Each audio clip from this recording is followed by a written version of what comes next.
What if one of the biggest leadership myths is that it's not your job to be liked? Many leaders believe results come from authority, expertise, or position. But according to influence expert Brian Ahearn, the leaders who consistently achieve the best outcomes understand something different. People are more willing to follow, collaborate, and commit when they feel valued, respected, and connected. In a word, liked. Brian gives the details in this episode. At the Innovative Leadership Institute, we help leaders build the relational intelligence needed to inspire trust, align teams, and create lasting results. Learn more at innovativeleadership.com. But first, listen to the episode. It starts now.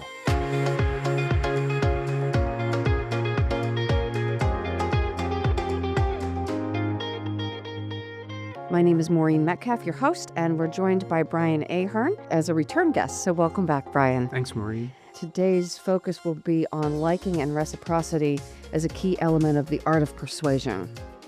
He is one of only 20 individuals in the world who currently hold the Cialdini Method Certified Trainer designation.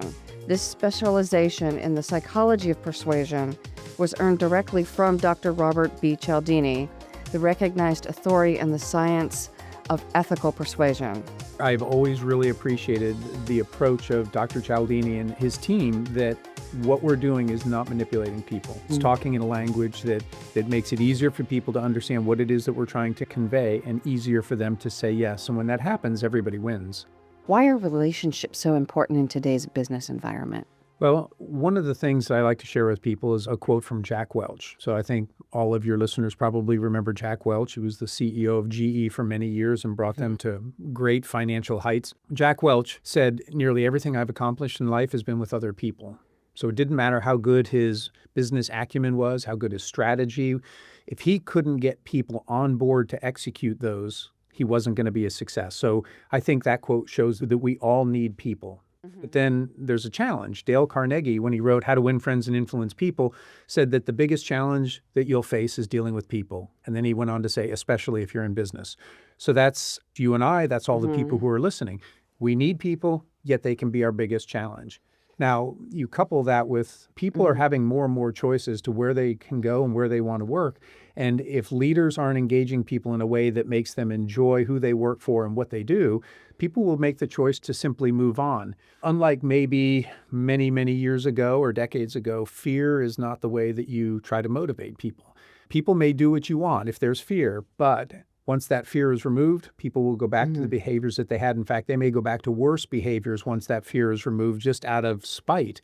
So I think it's important that leaders have strong relationships because we need people. They're a big challenge, and there's this freedom of movement. We have to have teams that are engaged, that enjoy what they do and who they work for. Yeah, I was with a group last night of engineers. So the leadership team of a company with about 700 engineers across multiple states. And one of the themes was the tightening of the labor market. It's just hard to find people.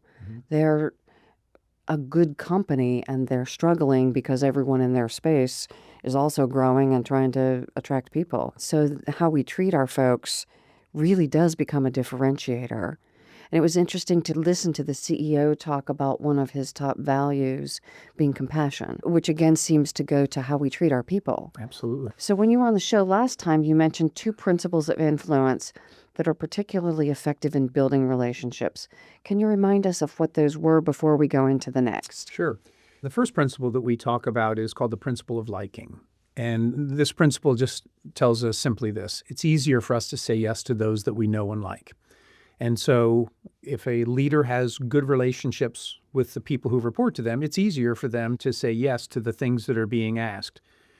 The other principle that we talk about in building relationships is reciprocity. So reciprocity alerts us to the reality that we feel an obligation to give back to people when they've given to us.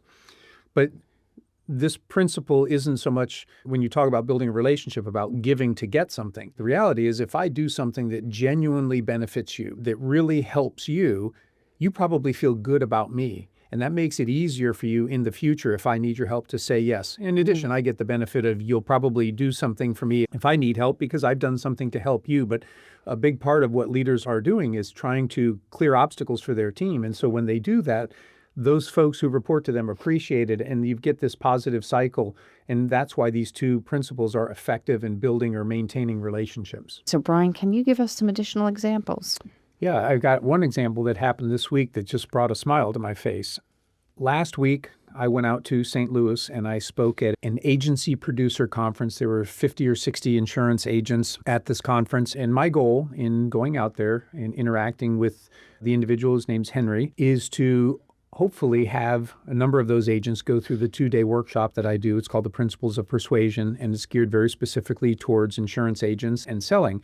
So I went out and I did a 2-hour overview of influence, and it went really, really well. And Henry and I met for the first time out there, and then we had some email exchange about, the future. Well, what was interesting is I got a tweet from somebody who's in the leadership field that I've really enjoyed watching YouTube videos and read a number of his books. His name's Simon Sinek, and I saw that he was going to be in Clayton, Missouri. Well, that's where Henry lives. That's where I was to speak. And so I thought, well, on the off chance that he might want to go to this, I'm going to send it over to him. So I sent him a very brief email that said, Henry, I saw this and thought of you because Simon Sinek's going to be in Clayton. I love his YouTube work and I love his books, and maybe you'd be interested. I had no idea, but Henry came back and said, I've watched his YouTube videos. I really like him. Thank you so much for letting me know. And then he alerted me a little later that he got in. There was only a couple spots left, and he got in with somebody. And so he was really happy. And I said, just let me know how the talk went. So the next day, he sends me an email and talked about how great it was, that he got some takeaways. They're going to go into a planning session for the agency, and he's got lots of good ideas, and thank you so much. So I've engaged the reciprocity there, right? I did something for him, and now he's very, very happy. But the thing that caught my attention and brought the smile to my face was when I emailed him back one more time, he emailed and his reply said, thank you, friend. I had just met him a week ago. I mean, we talked on the phone once or twice, but if he's going to use the language of friend, this is going to be a much, much better working relationship. I think he understands clearly, too, this isn't just about Brian pushing an agenda to get this workshop or State Auto just to do this workshop. He knows that I genuinely want to help him and his agency succeed. Yes, they represent my company, and that's beneficial for my company, too. But these little acts of extending myself and saying, I was thinking of you, you might enjoy this. Those are the kind of things that really alert people to say, wow, this is different. This person really does care about me, and it starts to change everything. And I look forward to a great relationship with Henry and the agents that ultimately report up to his association, I think, for years to come. It's a great story, and it leads into the next question. A lot of leaders believe that it's not their job to be liked. So why would I invest the time and energy being kind, doing these small acts?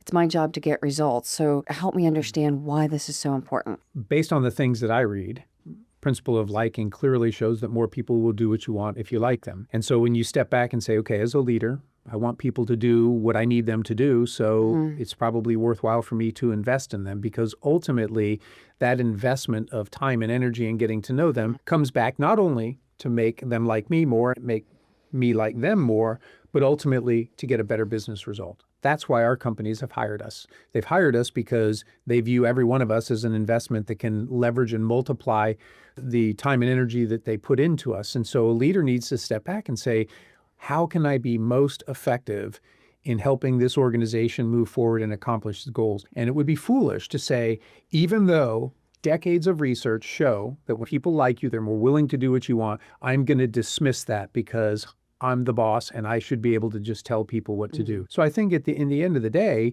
the smart leader just says, I'll get a lot more accomplished if I'm willing to do this.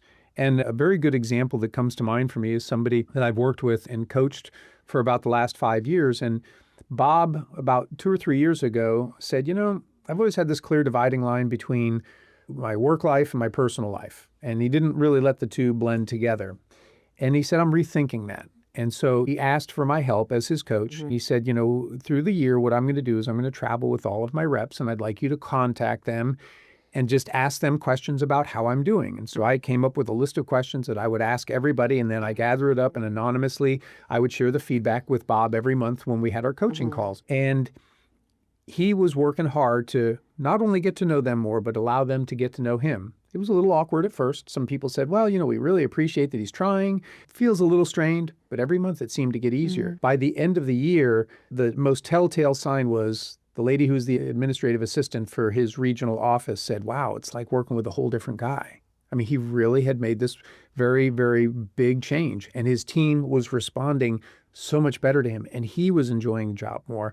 So he's like a perfect case example. More than 25 years, has that clear dividing line, rethinks it, actively does something to make it happen, and begins to see the results.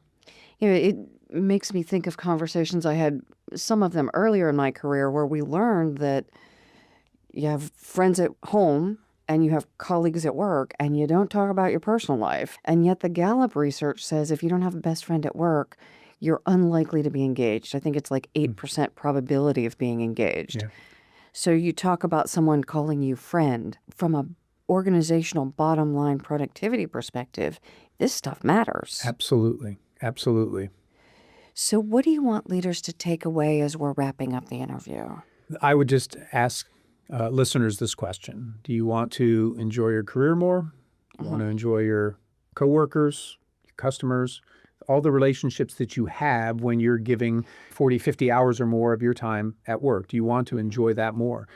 And if you're saying, yeah, I would, and I find it hard to believe somebody wouldn't want to enjoy it more, then that really resides with you. The choices that you make. Will you be somebody who will look to give and invest in others because you'll get a lot more accomplished, but you'll build relationships? Will you make the time and take the effort to engage people on the things that you have in common, that you'll look for the good in people, that you'll offer up praise when praise is deserved? If you're willing to do those things, you will enjoy your relationships much more. And that doesn't just apply at work. That'll apply even at home. When you use these same principles at home, you'll reap benefits there as well. It's funny that one time my wife, when she wasn't feeling particularly good on a day, she said, "You only love me because you make yourself think positive thoughts about me." And I said, if love's a choice, then is that not a good thing? Everybody's got faults and everybody's got good things. And too often people focus on the negative. They focus on the faults, and it puts them in this bad frame of mind. But there are certain things that really don't matter. And to say, I'm not going to allow myself to go down that path and think about that. I'm going to choose to focus on the good things. And so when I do that, I get excited to be around her. I love to be around her. And that changes the dynamic of everything. But I'm not some incredibly unique person. This is available for anybody. So whether it's your personal relationships or your business relationships, make the choice to become somebody who gives, make the choice to become somebody who looks to connect on similarity and offer genuine praise, and you will have significantly better and more productive relationships. What a beautiful thought that I can make these choices. I actually did some research at one point about, are we wired this way? And what I learned was even those of us who are more wired toward negativity or risk management or whatever you call it, that we are able to rewire our brains in essence. Absolutely. So it has to do with, you mentioned practice and neurobiology. Now we know that you build new neural pathways by practicing. Create new habits. Yep. Talking about a senior leader working over 25 years doing something one way and making the choice, especially because senior leaders don't want to feel awkward doing things, that he made the effort to work with you, get feedback, and that you're letting people know what he's doing so he doesn't just seem like he's having a midlife crisis or taking up some weird habits now. So how about if you give our listeners your contact information? Okay. Well, I'm all over social media, so I write a blog. Every Monday, 5:30 Eastern Time, new blog post goes online, and it's always related to influence, but it might be towards business or sales or social things. But it's just to get people aware of how influence is being used in various parts of society. I'm on Facebook. I have a Facebook fan page. I'm on LinkedIn. I'm on Twitter. I think the easiest thing for readers would be if they just went in and Googled my name, Brian Ahearn, and put in influence people. I'm going to pop up on the first page. I'll probably be half of the links that they see. And if somebody reaches out to me, whether it's on Facebook, LinkedIn, or Twitter, I'd be happy to connect with them however they feel comfortable. But just reach out and let me know that you heard the show, and I'd be happy to connect with you.